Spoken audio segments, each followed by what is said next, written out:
بجلالك وكمالك على خير عبادك وأشرف عبادك أشعر العرب والعجم وإمام الطيبة والحرم وترجمان بلسان القلم ومنبع العلم والعلم والحكمة والحكم أبي القاسم سيدنا وحبيبنا وشفيعنا ومولانا محمد صلى الله عليه وسلم جده شرفي يا رب جده شرفي يا رب جده شرفي يا رب وقديما ورفعة ومهابة وبرا وسلم الله تبارك وتعالى ذوي الفخر العلي والقدر الكريم ساداتنا وأئمتنا وموالينا أبي بكر وعمر وعثمان وعلي الحسن ثم الحسين وأبقية الصحابة وقرابة رسول الله صلى الله عليه وآله أجمعين والحمد لله رب العالمين يا رب بالمصطفى بلغ مقاصدنا واغفر لنا ما مضى يا واسع الكرم يا رب بالمصطفى بلغ مقاصدنا واغفر لنا ما مضى يا واسع الكرم يا أكرم الخلق ما لمن ألوذ به سواك عند حلول الحادث العالمي يا رب بالمصطفى بلغ مقاصدنا واغفر لنا ما مضى يا واسع الكرم ولن يضيق رسول الله جاهك بي إذا الكريم تجلى باسم منتقم يا رب بالمصطفى بلغ مقاصدنا واغفر لنا ما مضى يا واسع الكرم فإن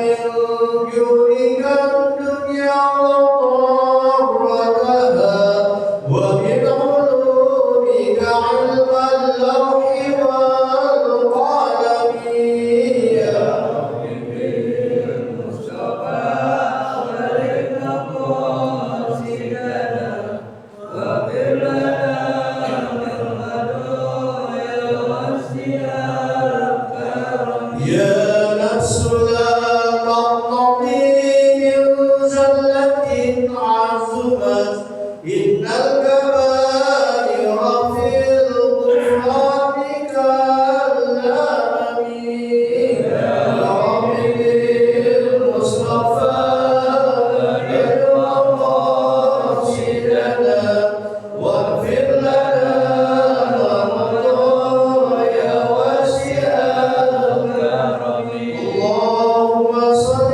وسلم وبارك عليه صلوا على محمد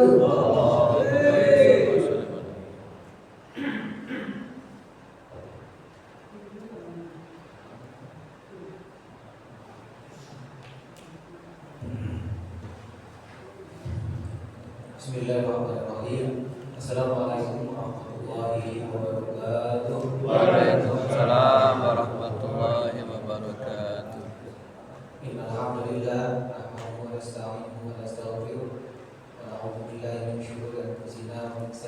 أعمالنا من يهده الله فلا مضل له ومن يضلل فلا هادي له أشهد أن لا إله إلا الله وحده لا شريك له وأشهد أن محمدا عبده ورسوله لا نبي بعده اللهم صل وسلم وبارك على سيدنا محمد وعلى أزواجه وذريته كما صليت وسلمت وباركت على آل سيدنا إبراهيم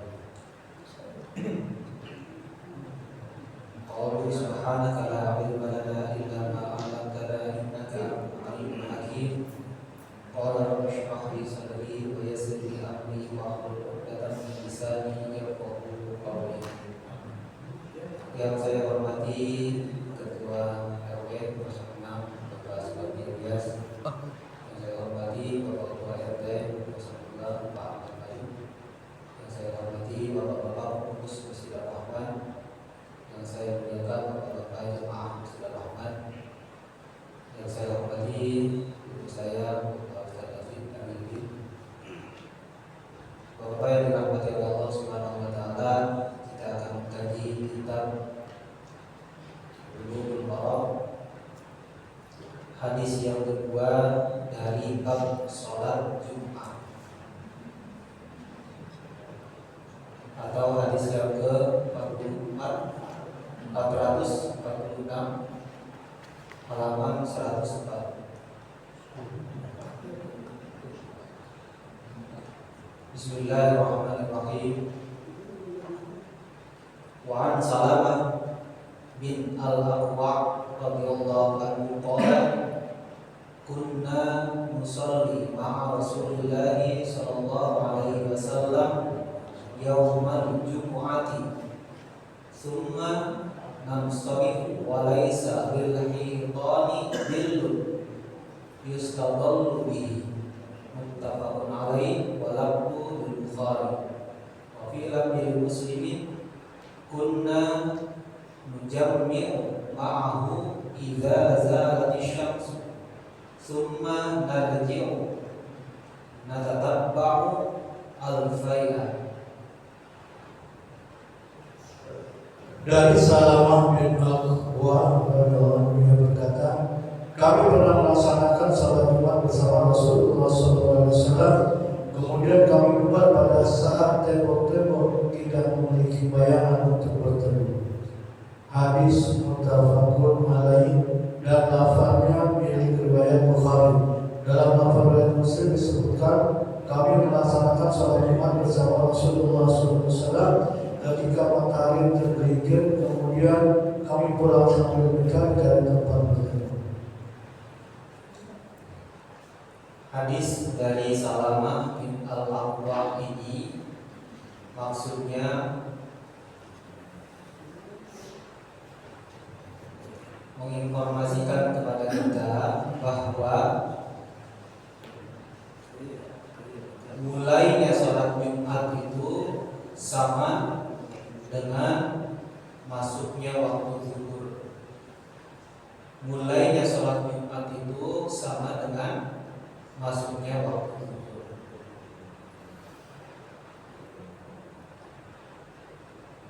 Menurut mazhab Imam Syafi'i, syarat sah sholat Jumat ada 6. Yang pertama, sholat Jumat dilaksanakan di waktu zuhur. Yang kedua, didirikannya sholat Jumat di perbatasan daerah. Yang ketiga, sholat Jumat dilaksanakan secara berjamaah. Yang keempat, jamaahnya itu minimal 40 orang, laki-laki, balik, dan mustautinin. Mustautinin itu penduduk asli. Itu yang keempat. Yang kelima, tidak boleh sholat Jumat didahului oleh sholat Jumat yang lain di satu wilayah yang sama. Yang kelima. Yang keenam, harus didahului oleh 2 khutbah. Tapi pada awal-awal Islam, pada zaman Nabi Sallallahu Alaihi Wasallam, sholat Jumat, sholat Idul Fitri, Idul Adha itu didahului oleh sholat terlebih dahulu. Tapi dimaksudlah hanya untuk sholat Jumat yang didahului itu bukan sholat tapi khutbah terlebih dahulu. Karena ceritanya ada nanti berkaitan dengan surat Al-Jumu'ah, surat ke-62 ayat 9, 10, 11. Yaitu syarat sholat Jumat menurut mazhab Imam Syafi'i. Salah satu dalilnya adalah ini, hadis dari Salamah bin Al-Aqwa. Bahwa kata Salamah bin Al-Aqwa radhiyallahu anhu, kami sholat bersama Rasulullah sallallahu alaihi wasallam, yaitu sholat Jumat, dan kami selesai sholat Jumat tidak ada ketika selesai sholat Jumat itu benda yang besar yang bisa kami jadikan sebagai tempat berteduh. Jadi kalau dari sebelum zuhur, kalau kita nih sebelum zuhur, bayangkan ke sebelah timur, bayangan suatu benda atau bayangan kita lah. Kalau kita berdiri sebelum zuhur, bayangan kita itu sebelah timur. Timur ke barat? Barat. Karena posisi matahari masih di timur kan? Ya kan? Posisi matahari masih di timur. Artinya ketika posisi matahari masih di timur, bayangan suatu benda itu ada di barat. Kan? Tergelincirlah matahari, pas tergelincir matahari, sebelum tergelincirnya itu bayangan suatu benda itu gak ada. Kan gitu ya? Gak ada kan suatu benda itu gak ada bayangannya gitu. Ya. Nah, tergelincirlah matahari itu ditandai dengan suatu benda beralih dari bayangannya sebelah barat ke sebelah timur. Nah, itulah waktu sholat zuhur dimulai. Nah, maksudnya hadis ini adalah bahwasannya mulainya sholat Jumat itu semenjak tergelincirnya matahari alias masuknya waktu zuhur, dan pelaksanaannya itu sangat singkat. Sampai-sampai singkatnya itu para sahabat pada waktu itu selesai sholat Jumat tidak menemukan bayang-bayang suatu benda untuk bisa dijadikan tempat berteduh. Beda halnya ketika jam 1 itu bayangan suatu benda sudah agak panjang gitu kan, karena matahari sudah ke barat, bisa kita berteduh jam 1. Tapi pas jam 12 istilahnya, ketika matahari tergelincir lah, harus jam 12. Nah, disitulah kita tidak menemukan bayangan suatu benda, sehingga para sahabat tidak bisa menemukan tempat baik pohon kurma atau tembok yang besar. Nah, ini adalah menunjukkan bahwa yang pertama, sholat Jumat itu dilaksanakan pas masuknya waktu sholat zuhur.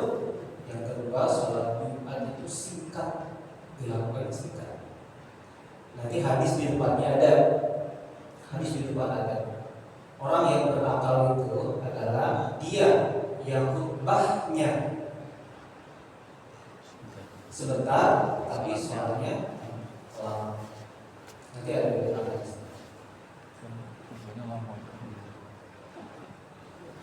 Dan dari hadis ini para ulama menyimpulkan, sepakat semua ulama tanpa terkecuali, batas akhir dari sholat Jumat itu adalah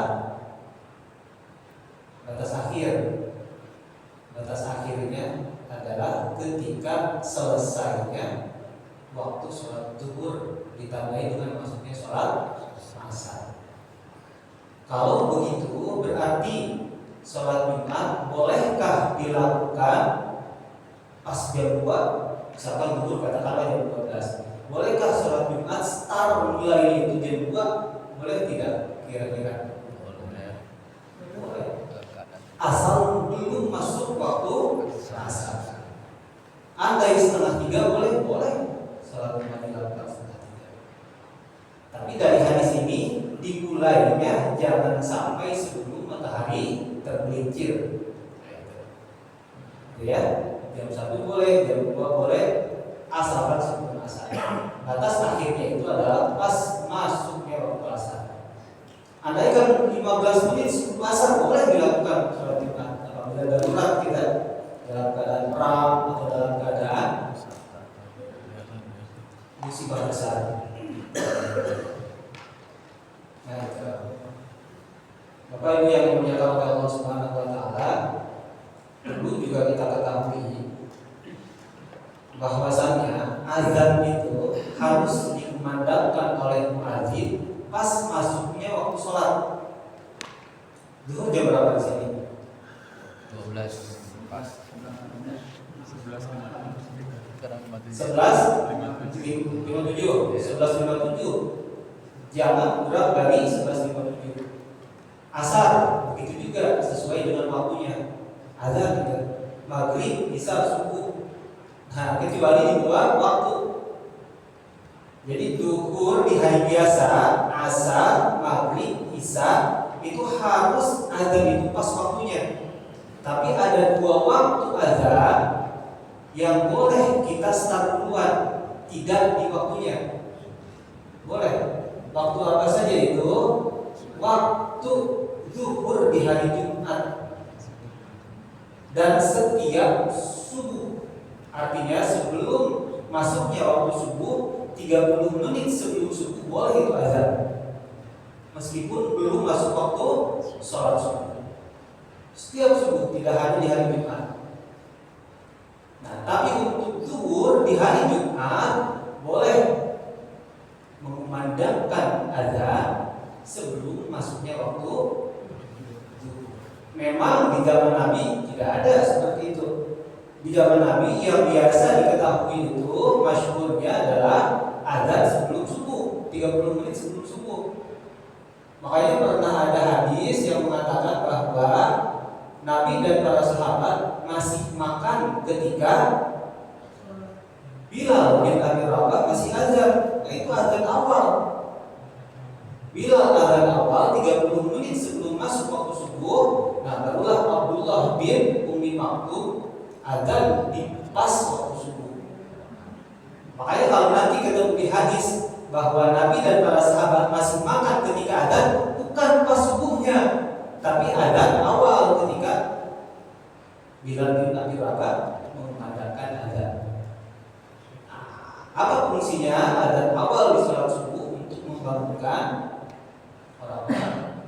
Andai kan di sini bagian misalkan bangunin orang-orang jam 4 dengan azan subuh itu lebih baik daripada pengumuman yang lain. Misalkan bangun subuh, azan aja nggak apa-apa. Nah, dengan bingung itu orang pada bangun. Ya, nah itu.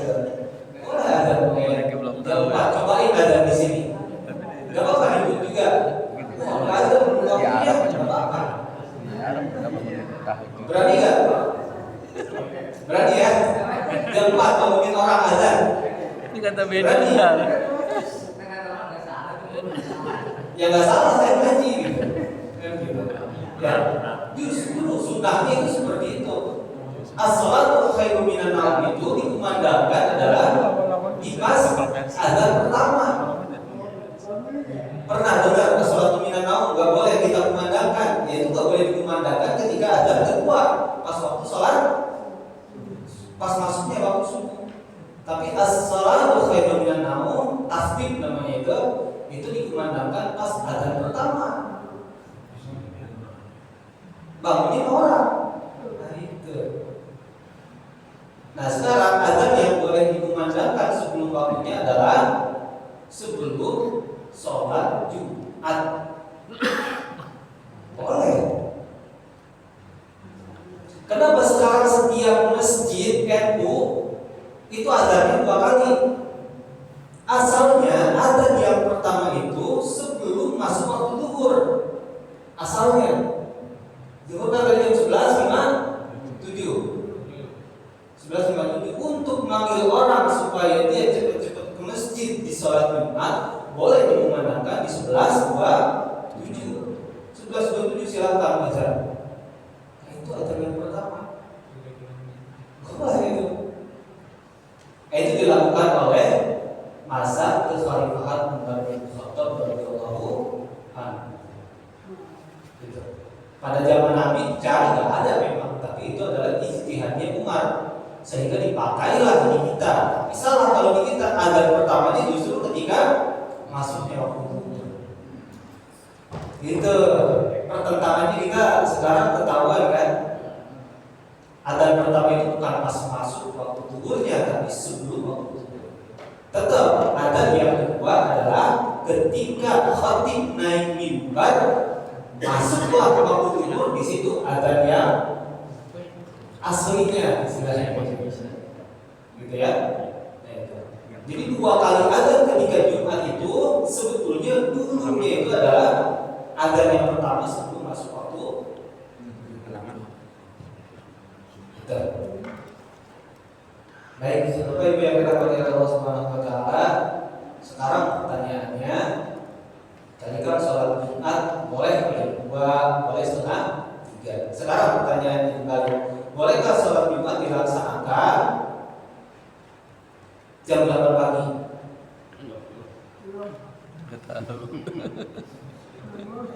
Jangan jam 8 pagian, jam 10. Boleh sholat Jumat jam 10? Boleh nggak kira-kira? Nggak boleh. Coba kita lihat hadisnya. Hadis berikutnya,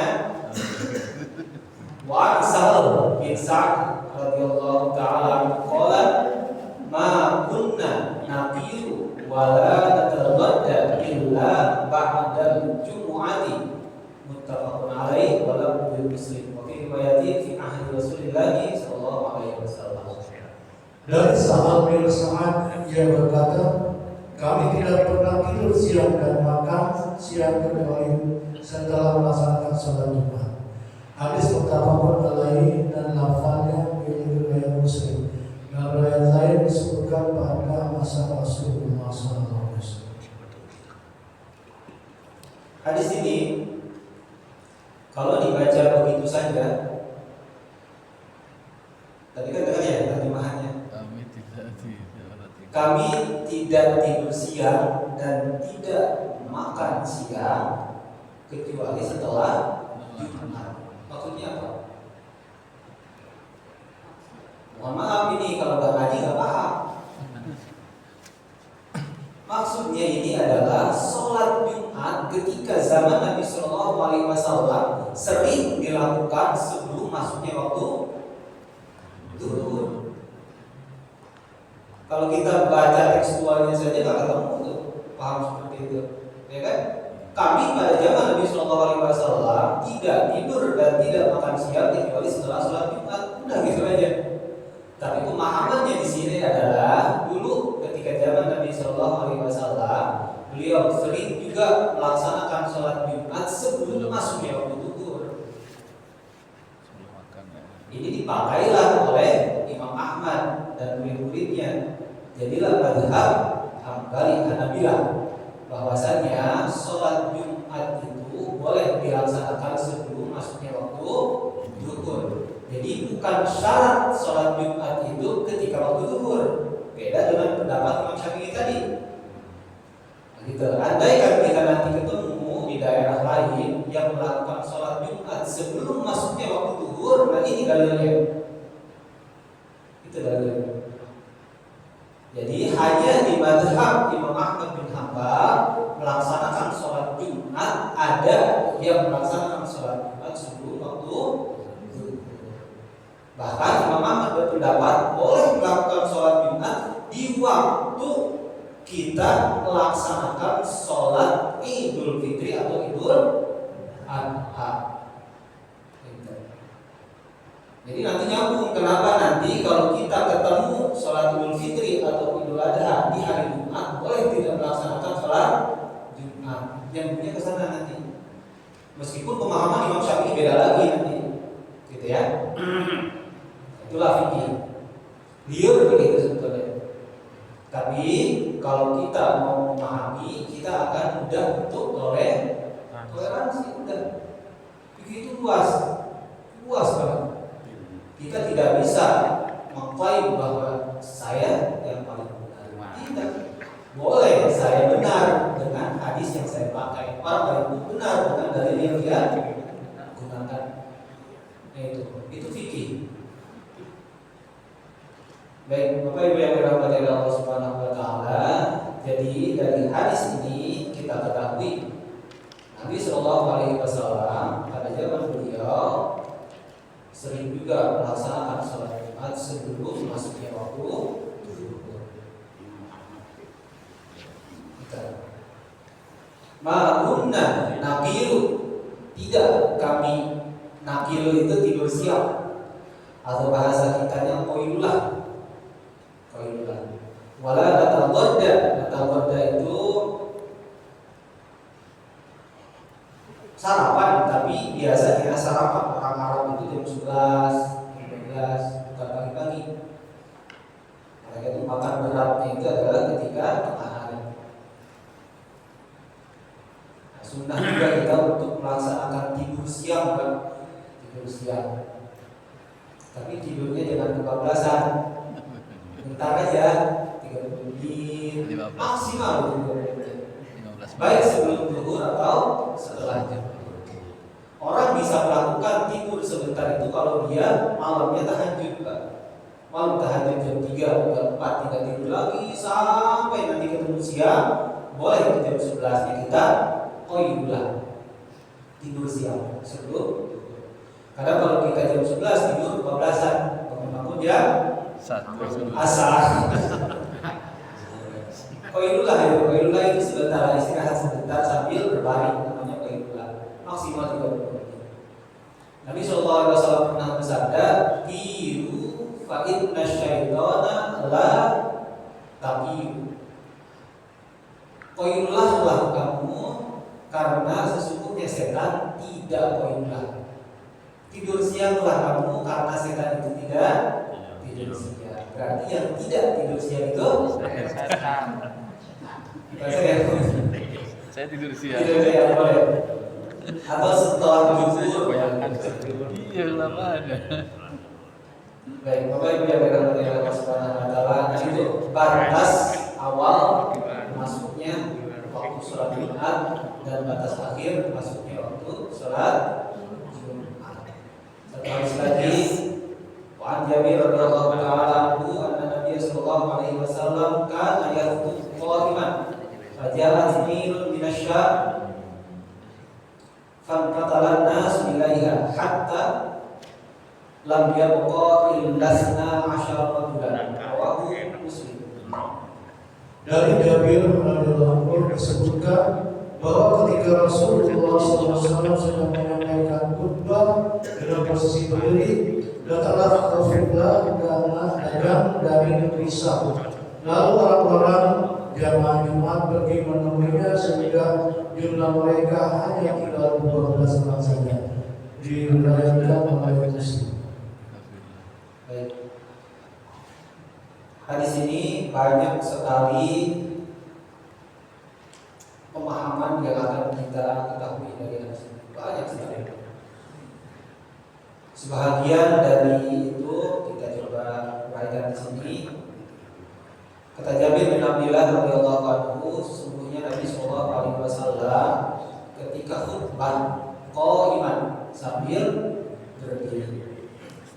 Di sini ulama menyebutkan, mayoritas ulama ya, tidak ijma tapi mayoritas ulama menyebutkan bahwasannya syarat dari khatib itu ketika khutbah Jumat adalah berdiri. Andaikan khatibnya tidak mampu berdiri, ganti dengan orang lain yang mampu berdiri. Andaikan tidak ada yang bisa menggantikan, boleh dia sambil duduk. Jadi berdirinya itu dengan syarat mampu berdiri asalkan dia mampu. Bahkan Imam Syafi'i menyebutkan tidak sah Jumat bagi khatib yang mampu berdiri tapi khutbahnya sambil ya. Duduk itu nanti pas khutbah kedua jedanya duduk seukuran. Jadi seukuran duduknya khatib ketika mau khutbah kedua itu adalah minimalnya itu tumanina ketika sholat, baca subhanallah, alhamdulillah, la ilaha illallah, Allahu akbar, kan lalu berdiri lagi. Maksimalnya adalah baca qul huwallahu ahad, Allahu samad, lam yalid walam yulad walam yakul lahu kufuwan ahad. Maksimalnya itu berdiri. Jangan terlalu singkat, jangan terlalu lambat. Kemana gitu? Kok tidur? Gitu, jangan terlalu lambat dan jangan terlalu cepat duduk berdiri lagi. Ada tumaninahnya itu. Duduk khatib ketika khutbah itu tidak. Itu seukuran baca subhanallah, alhamdulillah, la ilaha illallah, Allahu akbar. Gitu. Jadi memang sunnah muakkadah di sini khutbah Jumat itu dilakukan khatib sambil berdiri. Faja'at sa'ilun minasyam, kemudian datanglah satu rombongan dagang dari Syam. Syam itu dari, kalau sekarang sudah dipecah empat negara: Jordania, Syria, Palestina, Jordania, Lebanon, Syria, Palestina. Dulu Syam namanya empat negara itu, pecah sekarang jadi empat negara. Fatmatalah nas bilaiha, kemudian manusia, artinya para sahabat, ketika Nabi sedang khutbah bubar. Jadi ketika datang rombongan dagang dari Syam, itu kebiasaan orang Madinah kalau ada rombongan dagang itu menabuh genderang, tanda ada pasar kaget.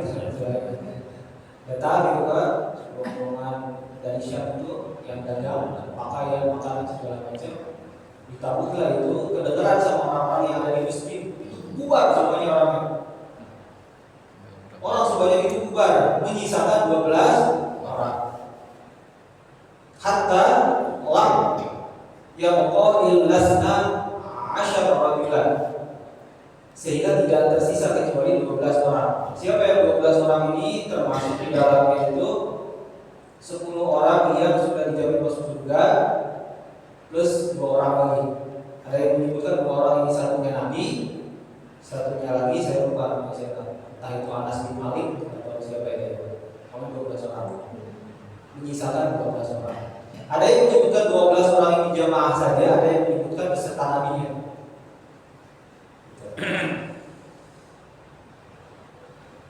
Ini dijadikan dalil oleh mazhab Imam Malik bahwasannya minimalnya jamaah sholat Jumat itu 12 orang.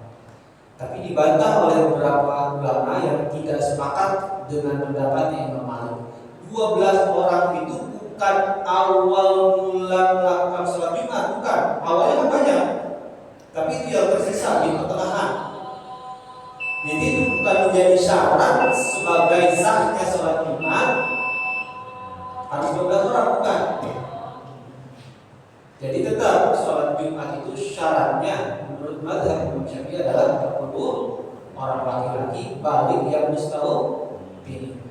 Ada lagi Imam Abu Hanifah mengatakan 3 orang lebih sudah cukup.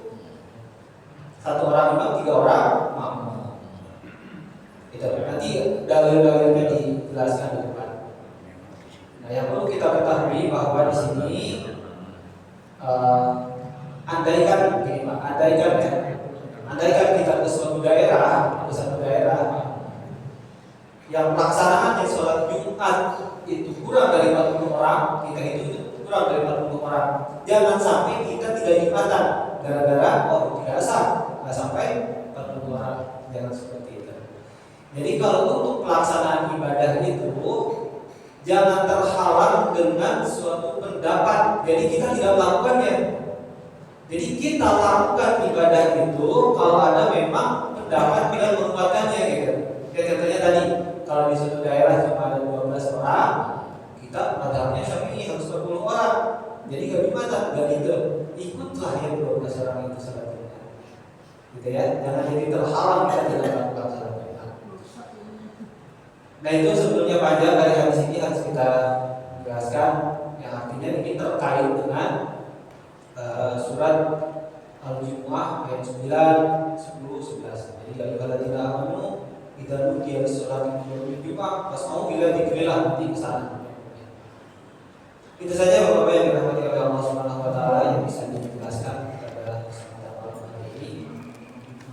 Tidak ada pertanyaan ya?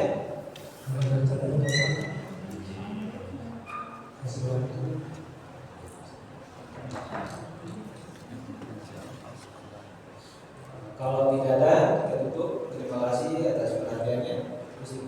Assalamualaikum warahmatullahi wabarakatuh. Al-Fatihah. Assalamualaikum warahmatullahi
wabarakatuh.